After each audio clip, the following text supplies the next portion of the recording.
last year's the WWE do a draft where some of your favourite WWE superstars are moved from Monday Night Raw to SmackDown or vice versa.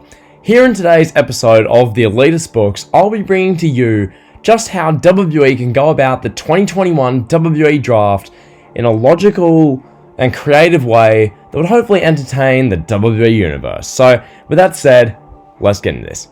The 2021 WWE Draft is announced for the night after SummerSlam. This establishes SummerSlam as a season finale of sorts for WWE. For a number of years now, WWE have done the draft over 2 different shows. That would not be the case in this Elitist books, okay? I would dedicate the entire August 22nd, 2021 episode of Raw to the WWE Draft. So first, let's get some matters from SummerSlam out of the way. Roman Reigns defeats John Cena clean to retain the Universal Championship. Bobby Lashley retains the WWE Championship against Bill Goldberg. Rated RK Bro win the Raw Tag Team Championships from AJ Styles and Omos. Nikki, almost a superhero, I guess that's what we're calling her, retains the Raw Women's Championship at SummerSlam, the Triple Threat. Becky Lynch makes a return at SummerSlam, and Edge defeats Seth Rollins. As well as this, it is announced that Eric Bischoff will be the new general manager of Friday Night SmackDown on Fox, and Booker T will be the new general manager of Monday Night Raw. Adam Pearce getting the sack in this hypothetical timeline. This sets the table for the 2021 WWE Draft. We begin the show with a shot of the entire WWE locker room, Raw and SmackDown combined, in like a bingo hall of sorts, wearing suits, looking all professional. The women are in dresses, the male superstars are in suits, bow ties, what have you, etc. There's a shot of the entire locker room beginning the show. Roman Reigns walks over, he makes his entrance in front of everyone, he walks over, just simply raises the Universal Championship smugly in front of the entire locker room. You've got literally wrestlers yelling abuse at him, booing him, heckling him. It's just Roman Reigns being a heel to open the draft. Then, meanwhile, Lashley, our WWE Champion, is chilling in the back of the room with MVP. With the first pick in the 2021 WWE Draft, Eric Bischoff drafts the Tribal Chief Roman Reigns back to SmackDown. No surprises here. Roman Reigns, he walks out to his entrance theme and cuts a promo demanding the audience to cut the crap and acknowledge him once and for all. He's now been world champion 357 straight days, and he isn't stopping anytime soon. Then, Paul Heyman storms over to Eric Bischoff, looks him up and down, then Heyman rips the microphone away from Eric Bischoff and says that no man alive walking the face of this earth can dethrone the Tribal Chief. Not Cena, not Edge, not Balor, hell, not even the Tooth Fairy. Reigns and Heyman then make their exit as Eric Bischoff death stares Paul Heyman. We go to commercial. Back from the break, Raw General Manager Booker T makes his first draft pick. He drafts the WWE Champion Bobby Lashley. MVP comes out, MVP's like backslapping Booker T, they're good pals, as MVP then cuts a promo about how dominant Lashley is and how Lashley is afraid of no man. So, we get Lashley's entrance, MVP promo, easy as. Then we cut to Eric Bischoff backstage, and Bischoff is smirking.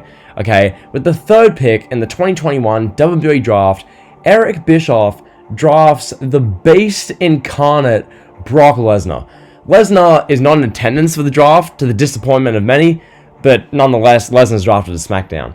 Then we cut backstage, okay? We cut backstage and see Mustafa Ali having an absolute hissy fit meltdown.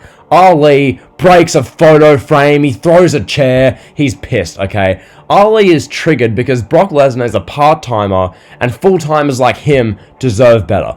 From here, Ali, he's having his rage, he turns around, the camera pans, and we see down bad Baron Corbin. Down bad Corbin just stares at Ali aimlessly, and then Baron Corbin legitimately begins just crying, and then the camera just cuts away and we go to commercial again. Just a cheeky little comedy segment. So then from there we return back to Raw with the fourth pick in the 2021 WWE Draft. Booker T drafts the Raw Tag Team Champions, rated RK Bro, Randy Orton and Matt Riddle. They make their entrance onto the Raw stage as Matt Riddle offers Booker T edibles, and then Randy Orton proceeds to shake his head and walk away. From here we cut backstage again, and we see Mustafa Ali having another hissy fit. This time, he's having a hissy fit over WWE's staunch depiction of drugs on a program that's made for 5-year-old kids. Mustafa Ali is screaming, "What are my kids supposed to think? I'm a father, damn it!" Like, Ali's going on and on, he's complaining, he's getting booed by the audience. Then Ali turns around and cops a thunderous Claymore kick from Drew McIntyre. This gets a huge pop for Drew. From here we go to commercial. With the 5th pick in the WWE Draft for 2021, Eric Bischoff selects Drew McIntyre to SmackDown. Thus, the first true brand switch of the night takes place, with the Scottish Gladiator taking his talents to SmackDown. Drew McIntyre, he does his entrance, he slams his sword into the stage, fireworks go off, Eric Bischoff looks very impressed. Drew McIntyre then cuts a promo saying that he needs to accomplish the one thing he's never been able to do: pin Roman Reigns clean in the middle of the ring and become Universal Champion. Well, that's 2 things, but whatever. Eric Bischoff nods in approval and smiles as we go to commercial. After commercial, Mustafa Ali is irate. He says, "We've done 5 picks already, and none of which have been female superstars. This company is a misogyny-ridden mess. It's disgusting. I want to speak to a manager." By this point, Nikki, almost a superhero, speeds by with a Raw Women's title in tow. She sack taps Mustafa Ali. Ali goes down like crying. Crowd pops, okay. Nikki Ash raises her arm like she just won the world title. Similar to something you'd see Hurricane Helms do back in like the early 2000s. Bit of a comedy segment. Ali getting, punched in the nuts. Why not? From here, with the 6th pick in the WWE Draft for 2021, Booker T drafts Sasha Banks to Monday Night Raw. The crowd pops as Sasha Banks makes her first appearance since WrestleMania 37. Sasha Banks now has red hair and says that this is now Monday Night Banks before declaring her intentions to become Raw Women's Champion. From here, we get Eric Bischoff interviewed about his next pick. Bischoff says, "Controversy creates cash," before we cut to commercial. After the break, we get the 7th pick in the 2021 WWE Draft.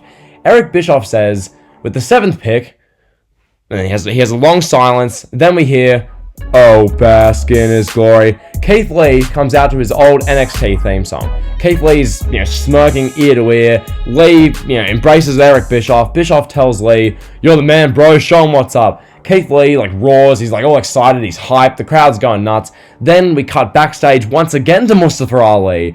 Ali is pissed. He shouts, "I've lost all my matches this year just like he has. Why aren't I getting picked in the top 10? This company's a joke. I need to speak to a manager. I need to speak to management. I'm done."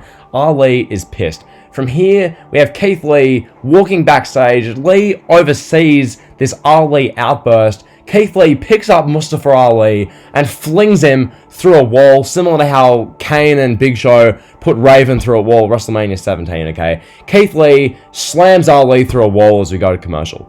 Okay, that's the first 7 picks of the draft. The draft rolls on throughout the remainder of the night. It sticks that same kind of general format, okay? Booker T announces the draft pick for Monday Night Raw.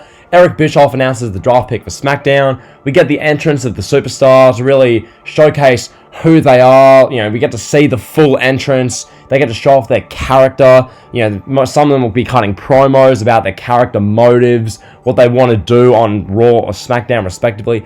Really just giving the draft picks some purpose, because that's one of the main things that these drafts really lack in WWE in the past 5 years.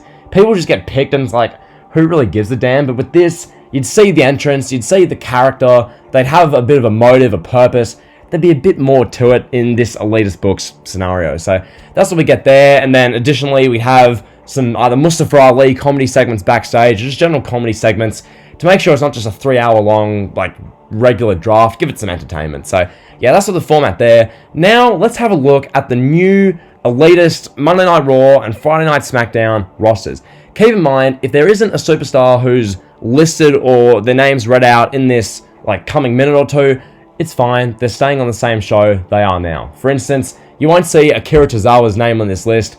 He's staying on Raw. I don't feel the need to waste my time typing up every single name on the roster. It's just not worth it. So without further ado, I'll go through the Raw roster first. So kicking us off, we've got our WWE Champion Lashley, we've got Rated RK Bros, Sasha Banks, we've got the Rated R Superstar Edge. Okay, Edge is now on Monday Night Raw in this timeline. Then we've got Nikki Ash, our Raw Women's Champion. We've got Becky Lynch. Okay, Lynch makes a return. We've got Charlotte Flair, Vince McMahon's queen. We've got Big E, gets drafted from SmackDown. Mr. Money in the Bank Big E, drafted over to Raw. We've got Bayley. Okay, Bayley's over from SmackDown to Raw now. We've got AJ Styles and Omos. Karrion Kross and Sheamus stay on Raw. Kevin Owens moves from SmackDown to Raw. We've got Damian Priest. Okay, we've got Priest still on Raw. The New Day, they're still there. Rey Mysterio moves from SmackDown to Raw, as do Cesaro, Shinsuke Nakamura, and Sami Zayn. Miz stays on Raw. And we have Alexander and Benjamin on Raw as well. So that's just some of the roster. And then, yeah, the rest of the roster stays the same pretty much for Raw. Then, moving on to Friday Night SmackDown, the A show, so to speak. We've got Roman Reigns, our Universal Champion. Brock friggin' Lesnar, also on this show. We've got Drew McIntyre. We've got Keith Lee.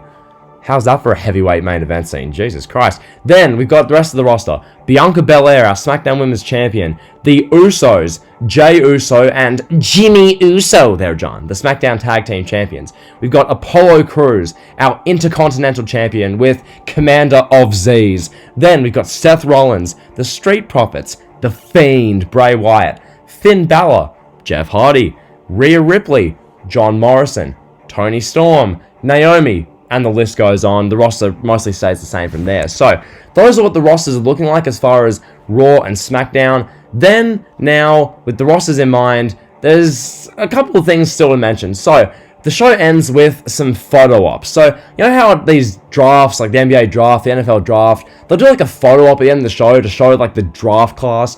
Like this is like the draft class of 21, you know? Just give it something. So it's a bit more thematic. It's a bit more like a real sport. It's a bit less just thrown together and random. So the show ends with the photo ops. The first photo op is for Monday Night Raw personnel. So we get Booker T introducing our WWE Champion Lashley one more time, as well as MVP. And then we get the rest of the newly drafted Raw roster coming out for the male roster picture, like the men's superstars picture. For this one, you've got Edge, Damian Priest, AJ Styles, Omos, Karrion Kross, and Cesaro, all staring down Lashley in his WWE Championship belt. Meanwhile, Big E is there in a suit with his Money in the Bank briefcase, smiling, with the rest of the guys just all happy to be there. Then, for the Raw Women's photo, we have our Raw Women's Champion, Nikki, almost a superhero, standing in the middle, and meanwhile, we have the other 4 horsewomen standing around us. You've got Nikki Ash in the middle with a title, looking like a G-rated dollar store Wonder Woman, and then you've got Bayley, Becky Lynch, Charlotte Flair, and Sasha Banks with red hair, all surrounding us. So that's the Raw photo op. Then with the Raw pictures done, Eric Bischoff comes out and we get the SmackDown photo shoot taking place. For this one, our Tribal Chief Roman Reigns is standing front and center, as he should be, with Drew McIntyre, Keith Lee, Jeff Hardy, Seth Rollins, Bray Wyatt, and Finn Balor, all surrounding Roman Reigns, staring down the Universal Championship. The show ends with a beaten, broken, crippled Mustafa Ali running out, hobbling out from backstage, saying that the placement of an LGBTQ plus ambassador like Finn Balor in that photo is absolutely unacceptable. The fact that Finn Balor is not being placed front and center in this photograph showcases WWE's blatant homophobia and disgusting just abuse of power. From here, by this point, Jeff Hardy has scaled to the top of the SmackDown stage, the Raw stage. Jeff Hardy scaled to the top of the stage and delivers an incredible swanton bomb off the stage onto the entire SmackDown roster, taking everyone out and ending the show standing tall to a thunderous pop. You've got no more words playing. You've got Jeff Hardy posing. Mustafa Ali's just out bad. Ali's down on the ground like a broken carcass. You've got Jeff Hardy's no more words playing. Crowd's going crazy as we end the 2021 WWE Draft. So that's the draft episode. If you want to see part 2, 250 likes on the video.